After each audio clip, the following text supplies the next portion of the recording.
किती वेळा जन्मा यावे, किती व्हावे फजिती स्वीकारायचे मी. हा आहे संसार. आणि लक्षात आलं एका क्षणामध्ये फक्त की हे याचं काही याचा माझा काडी मात्र संबंध नाही. मी तो वासुदेव तत्वतः. मी तत्वतः कोण आहे? मी वासुदेव स्वरूप आहे.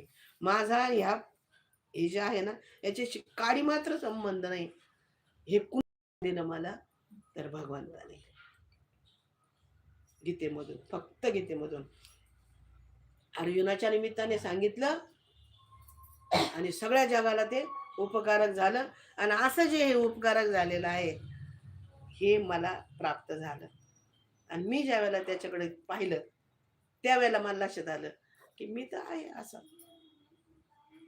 तत्वम असी, तेच मी आहे. तत्वरूपाने जे आहे ना ते